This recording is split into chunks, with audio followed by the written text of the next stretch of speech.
Hi friends, நம்ம subscribe ஃபேமிலியெல்லாம் நல்லா இருக்கீங்களா? இன்றைக்கி நம்ம வந்து சூப்பரான ஈவினிங் ஸ்நாக்ஸ் தான் பார்க்க போகிறோம். சின்ன பிள்ளைகள்லேருந்து பெரிய ஆளுகள் வரைக்கும் இந்த ஸ்நாக்ஸ் வந்து ரொம்பவே பிடிக்கும். இப்போ அதுதான் நம்ம செய்ய போகிறோம். என்னது அப்படின்னு பார்த்திங்கன்னா, நம்ம வந்து மசாலா வேர்க்கடலை தான் செய்ய போகிறோம்.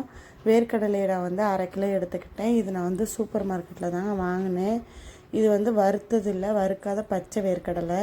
இது நான் 1/2 கிலோ எடுத்துக்கிட்டேன். காஷ்மீர் மிளகாத்தூள் நான் வந்து 1½ ஸ்பூன் எடுத்துக்கிட்டேன். ஏன்னா என் வீட்டில் குழந்தைங்க இருக்கனால நான் வந்து 1½ ஸ்பூன் எடுத்துக்கிட்டேன்.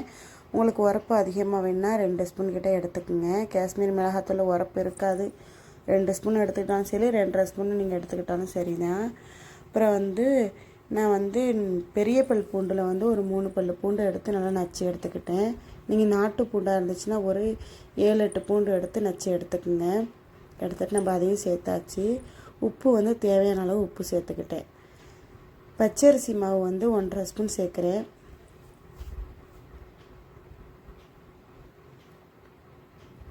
கடலை மாவு வந்து 2 ஸ்பூன்.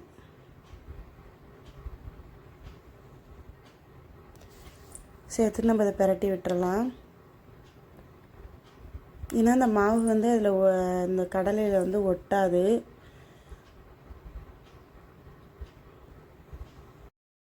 மூணு ஸ்பூன் கணக்காக தண்ணி விட்டு இந்த மாதிரி பிசைஞ்சு பாருங்கள். கடலையை மாவுக்கு இந்த கடலைக்கும் சரியாக இருக்கா, கடலை மேலே ஒட்டுதான்ட்டு. பத்தலை அப்படின்னா இன்னும் கொஞ்சம் வேணால் நீங்கள் வேணால் லைட்டாக தெளித்து விட்டுக்கலாம். இப்போ நான் வந்து இதில் வந்து ரெட் கலர் பொடி நான் சேர்க்கலாம். உங்களுக்கு தேவைப்பட்டால் நீங்கள் வந்து சேர்த்துக்கலாம். நான் ஃபஸ்ட்டு கொஞ்சமாக எடுத்து பொரித்து எடுத்துகிட்டு அப்புறம் நான் வந்து கலர் பொடி சேர்த்துக்கலான்னு இருக்கேன்.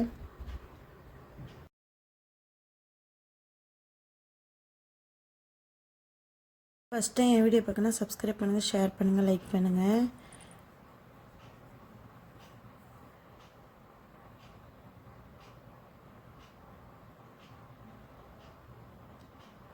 இப்போ நம்ம வந்து எண்ணெய் சட்டியில் ஆயில் சேர்த்துடலாம். கடலை முழுகிற அளவுக்கு நம்ம வந்து ஆயில் சேர்க்கணும்.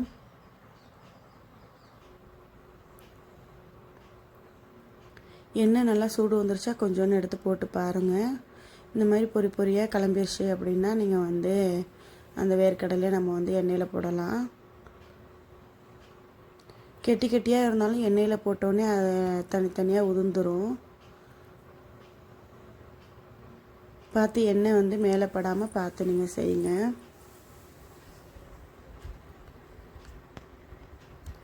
இது எப்படி பொரிஞ்சது எப்படி நம்ம பார்க்குறது அப்படின்னா, நீங்கள் வந்து இந்த மாதிரி கொஞ்சம் பொரிஞ்சதுக்கப்புறம் அடுப்பு வந்து சிம்மில் வச்சுக்கோங்க. இந்த பாருங்கள், அப்படி பபுள்ஸாக இருக்குல்ல. அப்புறம் கொஞ்சம் நல்லா பொரிஞ்சதுக்கப்புறம் அது வந்து இருக்காது. நல்லா கடலையில் நல்லா தெரியும் அந்த எண்ணெயில்.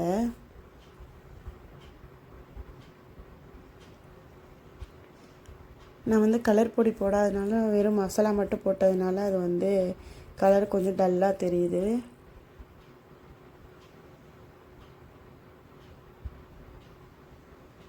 இப்போ வந்து நான் வந்து ரெட் கலர் பொடி கொஞ்சமாக சேர்த்துட்டு மாவை அப்படியே கடலை பிரட்டி விட்டுக்கிட்டேன். ஃபஸ்ட்டு உள்ளது நல்லா பொரிஞ்சு வந்துருச்சு. இப்போ நான் அதை எடுக்கிறேன். பார்த்தீங்களா, கடலை எண்ணெயில் கிடக்கிறது நல்லா தெரியுதா? அந்த பபுள்ஸாக உள்ளதெல்லாம் நின்றுச்சு. இப்போ நான் தான் அந்த கடலையை எடுக்கிறேன். கடலை வெந்துருச்சுன்னா அந்த மாதிரி முட்டையாக வராது எண்ணெயில்.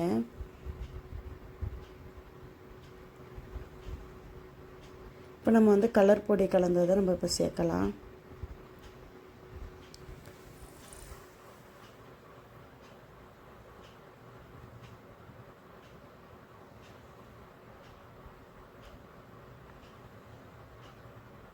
சேர்த்துட்டு ஒரு 5 நிமிஷம் சென்று இந்த மாதிரி பிரட்டி விட்டிங்கன்னா அதில் உள்ள மசாலாலாம் கலண்டு போகாமல் இருக்கும்.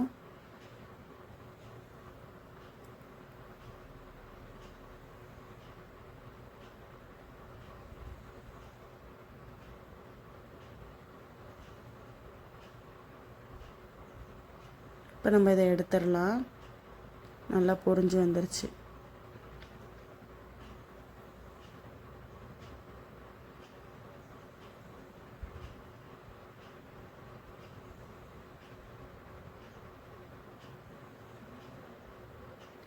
பிள்ளைகளுக்கெல்லாம் இந்த ஸ்கூல் போகிறப்ப இந்த ஸ்நாக்ஸ்க்கு பதில் இதை நம்ம இந்த மாதிரி பாக்ஸில் போட்டு நம்ம அனுப்பிவிட்டா பிள்ளைய சாப்பிட்டுக்குவாங்க.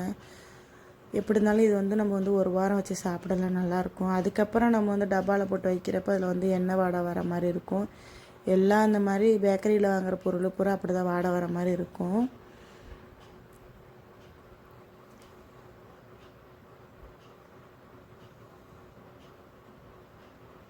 இப்போ வந்து நான் வந்து எல்லா கடலையும் பொரித்து எடுத்துட்டேன்.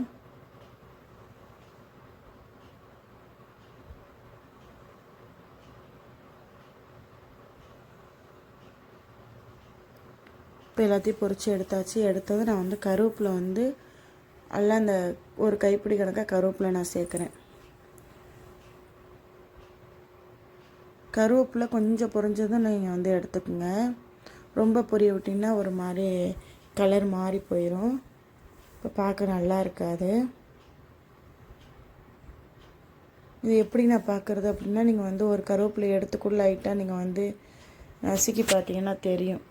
நல்லா எப்படி சொல்கிற அப்படியே கையில் அப்படியே உடஞ்சி வரும். அப்போ இந்த நேரத்தில் நீங்கள் வந்து இந்த கருவேப்பிலையை நம்ம வந்து எடுத்துடலாம். பாருங்கள் நல்லா பொரிஞ்சிருச்சு. இப்போ நம்ம இந்த கடலையோடு நம்ம சேர்த்துடலாம்.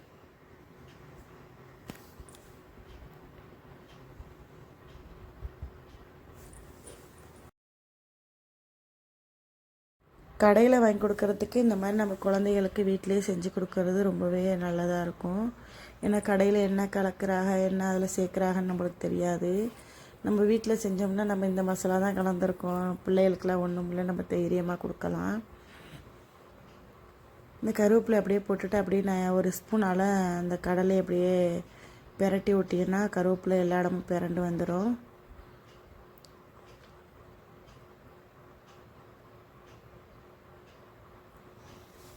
பெரிய வீடியோ நிறையா அப்லோட் பண்ணியிருக்கேன், அதையும் பாருங்கள்.